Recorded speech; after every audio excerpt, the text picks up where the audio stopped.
한국 교회는 정말 어느 나라 어떤 교회보다도 특별한 하나님의 은총과 사랑을 받은 교회입니다.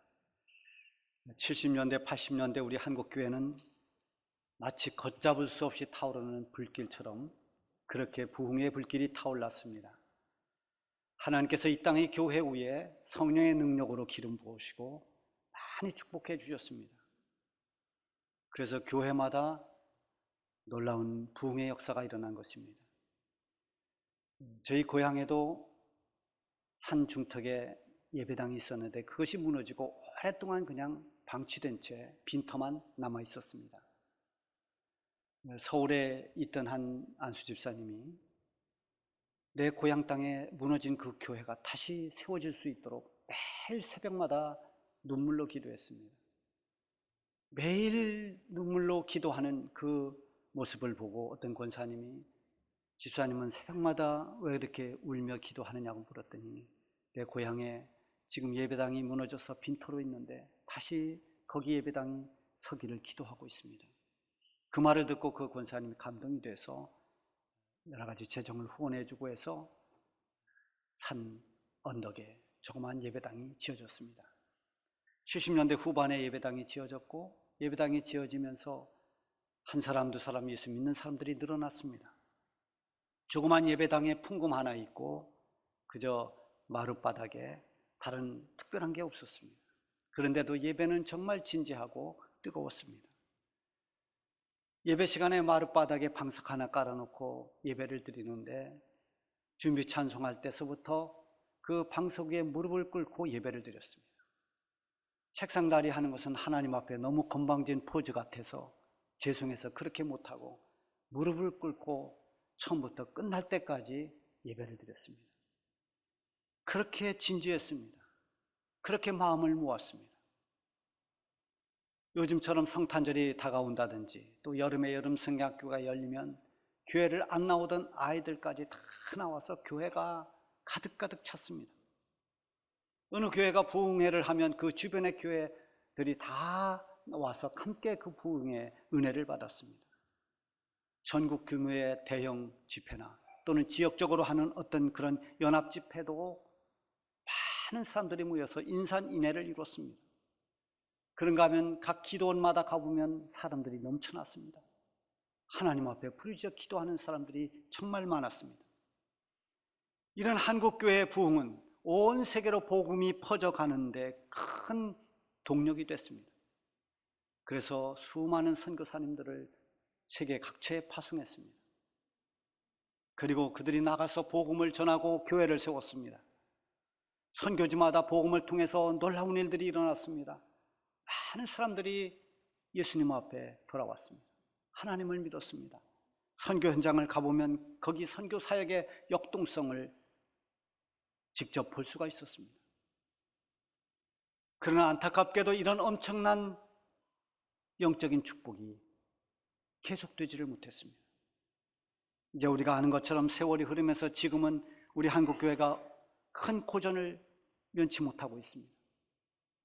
한국교회 침체는 해외로 나가 있는 우리 선교사님들에게도 많은 영향을 끼치고 있습니다.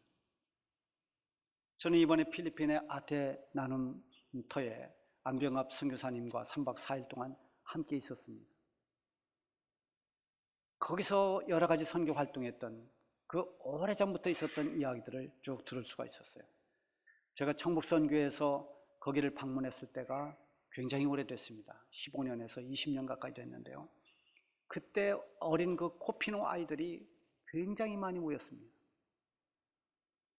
근데 지금 그 아이들이 다 성장해서 대부분이 결혼하고 아니면 여기저기 흩어지고 그래서 지금은 지역 주민들과 또 좀 떨어진 지역에 코피노들이 모여 있는 그곳에 가서 그 선교 사역을 하고 있습니다만은 어쨌든 이 한국교회 부흥이 멈추면서 각처에 나가 있는 우리 선교사님들이나 또 여러 가지 후원 사역에도 동력이 많이 꺼져 있습니다.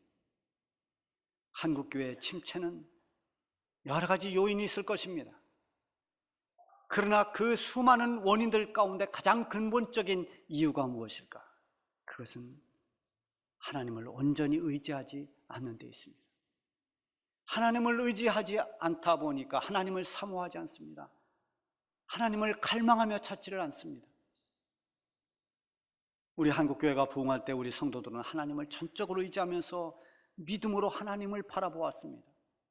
하나님을 외쳐 부르고 주여 주여를 외치면서 주님을 의지하고 주님을 사모하는 그 두 팔을 높이 들었습니다.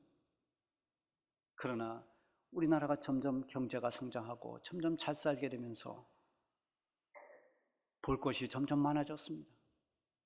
즐길 거리가 더 많아졌습니다. 세상의 눈길을 돌리면서 오직 주님이라고 하는 이 신앙이 무너지고 하나님을 향한 초점이 점점 흐려졌습니다. 자녀들이 부모가 신앙생활하면 다 교회에 나왔지만 지금은 그렇게 되기가 참 어려운 때가 됐습니다. 이런 모습들이 오늘 이 본문 말씀, 이 말씀을 배경으로 하는 사사시대와 너무나 흡사한 것입니다.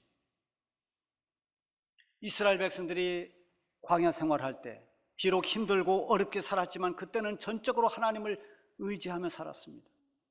하나님께서 내려주시는 매일의 양식인 만나를 먹어야 살 수 있었습니다. 하나님이 인도하시는 구름 기둥과 불 기둥을 따라가지 않으면 안 되었습니다. 그 은혜로 40년간을 그 사람이 살 수 없는 척박한 광야에서 살아왔습니다. 그러다가 하나님이 약속하신 가나안 땅에 들어가 보니까 그 땅이야말로 젖과 꿀이 흐르는 땅입니다. 하나님께서 주시는 만나가 없어도 얼마든지 땅에 나는 소산을 먹을 수가 있습니다. 가나안 족속들의 문화는 자기들이 경험해 보지 못했던 화려한 것들이었습니다. 그들은 조금씩 가나안 땅의 여러 가지 문화와 가나안 사람들의 여러 가지 종교에 관심을 두게 되고 눈길을 거기에 뺏기 시작하면서 한 사람 두 사람 우상 숭배에 빠지는 이스라엘 백성들이 늘어갔습니다. 그들의 지도자였던 여호수아가 죽고 그리고 이제 시간이 지나면서 백성들은 조금씩 믿음에서 멀어져 갑니다. 자녀들을 믿음의 유산을 물려줄 수가 없습니다. 그러다 보니 가나안에 들어갔던 2세대, 3세대들 이들은 점점 하나님으로부터 멀어져만 갔습니다. 그래서 사사기 2장 10절에 보면 이렇게 기록이 되어 있어요. 그 후에 일어난 다른 세대는 여호와를 알지 못하며 여호와께서 이스라엘을 위하여 행하신 일도 알지 못하더라. 얼마나 안타까운 일입니까? 가나안 땅에 들어온 그 자녀 세대들 2세대, 3세대 그들은 하나님을 아예 알지도 못하고 또 하나님께서 어떻게 이스라엘 백성들을 저 애굽에서 이끌어내시고 광야를 어떻게 인도해 내시면서 어떤 기적과 어떤 능력으로 그 백성들을 이끌어 오셨는지에 대해서도 몰랐다는 것입니다. 그렇게 세상의 마음을 뺏긴 채 하나님을 의지하지 않고 자기 소견대로 자기 생각에 옳은 대로 살았습니다. 자기 생각과 자기 감정이 항상 앞섰습니다. 그러다 보니 하나님의 뜻을 외면하며 점점 죄악에 빠집니다. 그때 하나님께서 그들을 징계하십니다. 그 징계로 인한 고통 때문에 그때서야 비로소 하나님께 살려달라고 하나님을 찾습니다. 그러면 하나님께서 이스라엘 백성들을 그 고통에서 건져내시기 위해서 다시 사사를 세워서 그들을 구원해 주셨습니다. 그 사사 가운데 한 사람이 바로 오늘 나오는 기드온입니다. 기드온이 등장하기 이전에 이스라엘 백성들은 7년 동안 미디안이라고 하는 이 사람들에게 엄청난 고통을 받습니다. 미디안 사람들이 침략해서 사람들을 괴롭히고 농사를 다 지어놓으면 모든 그 수확물을 다 약탈해 갔습니다. 미디안 때문에 견딜 수가 없고 먹고 살기가 힘든 이스라엘 백성들이 이제 비로소 하나님께 도와달라고 부르짖습니다. 그러자 하나님께서 미디안으로부터 이스라엘을 구원하기 위해서 기드온을 사사로 부르십니다. 기드온은 하나님의 부르심에 굉장히 당황합니다. 그러면서 이렇게 말합니다. 오 주여, 내가 무엇으로 이스라엘을 구원하리이까? 보소서, 나의 집은 므낫세 중에서도 가장 극히 약하고 나는 내 아버지 집에서 가장 작은 자이니이다. 하나님께서 택하시는 사람은 하나님의 부름받은 사람들을 보면 다 세상에서 힘이 있거나 자격이 있어서 택함받고 부름받은 게 아닙니다. 지금 기드온이 말하는 것처럼 기드온은 극히 약하고 가장 작은 자였습니다. 그럼에도 불구하고 하나님께서 이 기드온을 부르시고 사용한 것은 기드온이 강해서가 아니고 기드온이 어떤 부름받을 만한 조건을 갖추었기 때문이 아니라 하나님의 뜻이고 섭리였습니다. 하나님 은혜였습니다. 하나님께서 우리를 택하시고 우리를 부르신 것도, 그리고 우리를 하나님의 일꾼으로 세우는 것도 그렇습니다. 우리가 예수 믿게 된 것, 우리가 하나님의 일꾼 된 것, 그것은 내가 그럴 만한 자격이 있기 때문이 아닙니다. 하나님의 은혜입니다. 그래서 감사하고 감격하는 것입니다. 우리가 고백 찬송으로 부르는 찬송 가운데 이전의 주님을 내가 몰라 영광의 주님을 비방했다. 지극한 그 은혜 내게 넘쳐 날 불러주시니 고마워라. 여러분 같이 한번 해보십시다. 날 불러주시니 고마워라. 이 감동이 있어야 됩니다. 왜 내가 하나님의 부름을 받았는가? 내가 어떻게 예수를 믿게 되었는가? 내가 어떻게 구원받고 하나님의 백성이 되고 하나님 자녀가 되었는가? 내 자격이 있어서가 아니라는 것입니다. 기드온이 사사로 부름을 받고 이제는 저 메뚜기 떼처럼 엄청난 미디안 대군과 싸워야 합니다. 미디안과 싸우기 위해서 동원된 이스라엘 백성들이 하롯이라고 하는 샘 곁에 진영을 쳤습니다. 그리고 그 앞에는 미디안은 북쪽 모래산 골짜기에 진을 이루고 있습니다. 양쪽에 팽팽한 긴장감이 돌고 있습니다. 특히 그동안 미디안에게 당했던 이스라엘은 이번에 어떻게 해서든지 죽기를 각오하고 싸워 이겨야 미디안으로부터의 고통에서 벗어날 수 있습니다. 그래서 많은 백성들이 싸우기 위해서 모이고 또 모였습니다. 그 수가 32,000명이었습니다. 그때 하나님께서 기드온에게 말씀하십니다. 너를 따르는 백성이 너무 많은즉 내가 그들의 손에 미디안 사람을 넘겨주지 아니하리니 이는 이스라엘이 나를 거슬러 스스로 자랑하기를 내 손이 나를 구원하였다 할까 함이니라.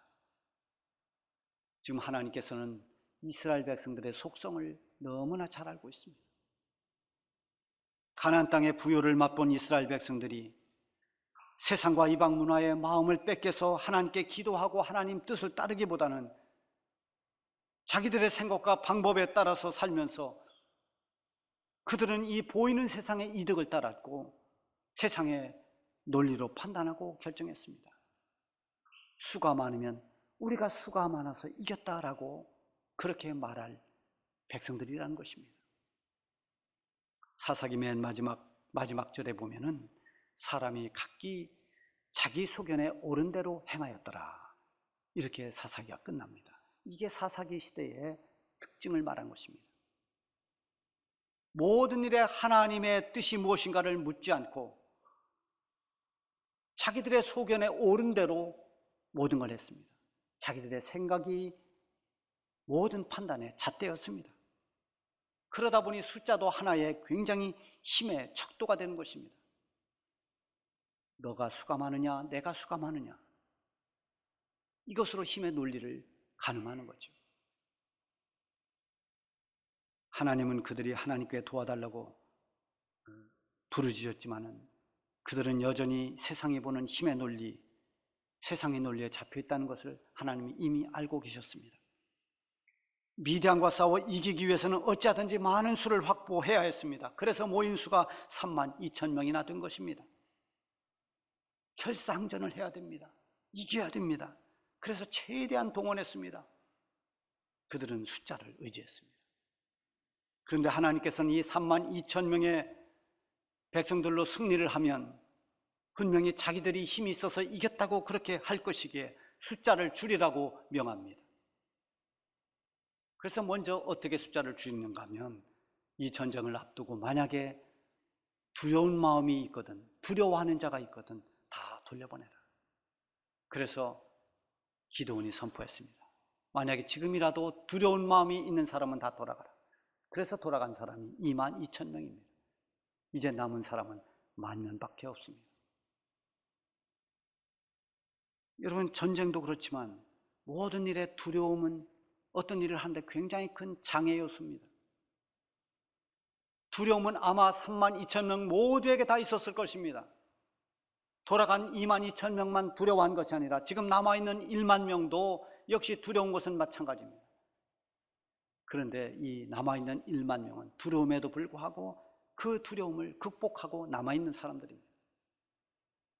하나님은 하나님의 일을 위해서 누군가를 부르실 때 반드시 약속해 주시는 말씀이 있어요. 두려워하지 말라. 내가 너와 함께 함이니라. 하나님 꼭 그렇게 말씀해 주십니다. 두려워하지 말라. 이 말씀을 꼭 합니다. 여러분, 우리는 어떤 일을 하면 두려움이 있습니다. 내가 과연 이 일을 할 수 있을까? 그래서 연말이 되면 여러분 어떤 일을 맡길까 봐서 두려워하기도 합니다. 내가 과연 그 일을 감당할 수 있을까? 두려움이 있습니다. 그러나 이 두려움을 이겨내는 것은 역시 믿음밖에 없습니다. 나는 부족하지만 하나님께서 나와 함께 해주시고 하나님이 나를 도와주실 때 이 일을 할 수 있을 것이라는 이 믿음이 두려움을 극복하게 하고 이 믿음이 자기 맡겨진 사명을 담대하게 감당하며 나아갈 수 있게 만드는 것입니다. 두려움을 다 이겨내시기 바랍니다. 두려움을 극복하고 1만 명이 남아있는데 하나님은 또 수를 줄이라 합니다. 내가 말하는 대로 어떤 사람은 남아있고 어떤 사람은 돌려보내라. 그래서 그들을 다 물가로 데려가서 물을 마시겠습니다. 그 중에 대다수의 사람들은 다 무릎을 꿇고 물을 마셨습니다. 그런데 300명만이 물을 받아서 손에 담아서 그것을 핥듯이 그렇게 물을 마셨습니다. 그래서 하나님께서 말씀하신 대로 무릎을 꿇고 물을 마신 9,700명은 다 돌려보내고 손에 받아서 먹었던 300명만 남게 되었습니다. 이제 그 수많은 위대한 군대와 이스라엘 300용사가 싸워야 됩니다. 이미 숫자상으로 보면 이스라엘이 이길 확률이 없습니다. 패배입니다. 숫자뿐만이 아니라 그들이 가지고 있는 무기도 마찬가지입니다. 무기라고 할 것도 없습니다. 양쪽의 전력을 분석해 보면, 통계학적으로 분석해 볼 때 이스라엘이 이길 수 있는 확률은 거의 없습니다. 제가 올해 우리 청해 통계위원회 서기로 지금 활동하고 있는데요. 들어가 보니까 통계가 굉장히 중요하다는 걸 알았습니다. 그래서 올해는 통계를 더 세분화해서 각 교회마다 이 보고하는 보고서를 조금 양식을 바꿔서 올해는 이제 배분을 하려고 그래요. 거기에는 더 구체적으로 이렇게 인원을 파악해서 보고하도록. 그래서 이 정확한 통계가 있을 때 그 정확한 통계를 통해서 과거를 분석할 뿐만 아니라 또 미래를 잘 예측하고 방향을 설정하는데 이 통계가 굉장히 중요합니다. 그만큼 통계가 중요하기 때문에 민수기에도 보면 백성의 숫자를 파악합니다. 또 다윗 통치 때는 인구조사를 하지 말아야 되는데 인구조사를 했습니다. 왜 인구조사를 왜 했을까요? 그 통계를 통해서 군사력을 점검하고 그걸 어떤 기반으로 뭔가를 해보려고 한 것입니다. 그런데 그것은 인구조사나 이 통계 수집 자체가 잘못이 아니라 하나님보다 숫자를 더 의지하려고 하는 그 불신앙적인 태도 때문에 이 인구조사로 인해서 하나님의 징벌을 받습니다. 통계를 통해서 상황을 분석하거나 미래를 예측하는 지혜는 필요한 거지만 그것 때문에 하나님을 의지하는 믿음을 잃어버린다면 크게 문제가 되는 것입니다. 통계뿐이겠습니까? 어떤 거라도 내가 어떤 걸 더 의지함으로 해서 하나님을 의지하지 않는다면 그것이 불신앙한 것입니다. 하나님은 이스라엘 백성들에게 숫자나 무기의 힘이 아니라 전적으로 하나님만 의지하게 하려고 32,000명 가운데 300명만 남기고 다 돌려보냈습니다. 무기도 창과 칼이 아니라 항아리와 횃불과 나팔입니다. 무기라고 할 수 있는 것도 아닙니다. 다시 말하면 이 전쟁은 사람의 숫자도 아니고 무기도 아닌 오직 하나님께서 함께 하시는 전쟁임을 온 백성들에게 지금 가르쳐주고 있는 것입니다. 여러분, 어느 시대든 그 시대에 신앙생활을 하는 모든 사람들은 영적인 전쟁을 하고 있는 것입니다. 이 시대에 하나님을 믿으며 믿음으로 살아가는 여러분들도 신앙생활이 보이지 않는 영적 전쟁과도 같은 것입니다. 이 전쟁은 반드시 하나님을 의지할 때 승리할 수 있습니다. 지금 300명이라고 하는 말도 안 되는 적은 숫자로 무기도 아닌 항아리와 횃불로 미디안의 대군을 물리치고 승리한 것은 그것은 그들의 힘이 아니라 전적으로 하나님께서 도와주시고 하나님께서 이루어 주신 승리였습니다. 지금 우리가 살고 있는 이 시대의 가치는 믿음이 아닌 세상의 논리에 많이 오염되어 있습니다.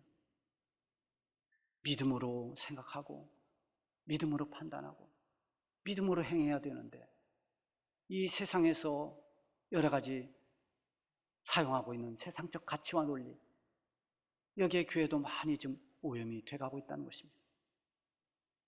세상의 논리는 하나님을 염두에 두지 않습니다. 하나님을 존귀하게 여기거나 의존하지 않습니다. 사사기 시대처럼 사람의 소견에 옳은 대로 판단하고 결정하기 때문에 하나님께 물어볼 필요가 없는 것입니다. 사울 왕이 블레셋과의 전쟁 중 길보아 전투에서 비참하게 죽었습니다. 그런데 역대상 10장에 보면 사울이 그렇게 죽을 수밖에 없었던 이유를 세 가지로 말씀하고 있어요. 그 첫 번째는 여호와의 말씀을 지키지 않았다. 두 번째는 신접한 여인에게 물어보았다. 세 번째는 하나님께 묻지 않았다입니다. 하나님께 묻지 않고 자기 생각대로 자기 판단대로 행했습니다. 하나님께 묻지 않는다는 것은 하나님을 의지하지 않는다는 것입니다. 여러분, 우리가 하나님을 의지하지 않고 승리할 수 없습니다. 우리가 하나님께 기도를 하는 이유가 여러 가지가 있겠습니다만 그 중에 중요한 이유는 하나님의 뜻을 묻는 것입니다.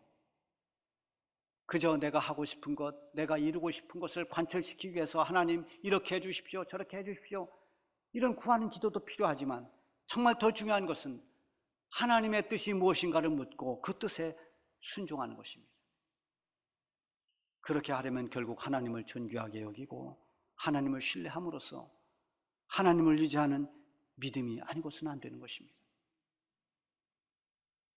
하나님을 의지하는 자가 항상 승리하고 하나님을 의지하는 자를 하나님은 언제나 도와주십니다. 시편 115편 11절에 보면 여호와를 경외하는 자들아 너희는 여호와를 의지하라. 그는 너희의 도움이시요 너희의 방패시니라. 하나님을 의지해라. 그렇게 하나님을 의지하는 자에게 하나님은 너의 방패가 되어주고 너의 도움이 되신다 라고 선포하는 것입니다. 32,000명의 숫자를 의지하던 이스라엘 백성들은 100분의 1도 안 되는 300명만 남았을 때 더 이상 숫자를 바라볼 수 없었습니다. 오직 그들을 도와주실 하나님을 바라보며 하나님만 의지할 수밖에 없었습니다. 숫자로도 무기로도 감당할 수 없는 이 미디안 대군을 하나님만 의지했을 때 그들은 손쉽게 물리치고 승리를 거뒀습니다. 사랑하는 여러분, 지금 우리의 영적 전쟁은 어떻게 하고 있습니까? 우리 다시 하나님을 뜨겁게 사모하고 하나님을 전적으로 의지할 수 있기를 바랍니다. 그렇게 하나님을 향한 우리의 열정이 회복되고 하나님을 더 의지하며 나가면 하나님께서 믿음의 선한 싸움에서 승리하도록 우리의 손을 높이 들어 주실 것입니다. 우리의 신앙생활을 승리하도록 이끌어 주실 것입니다.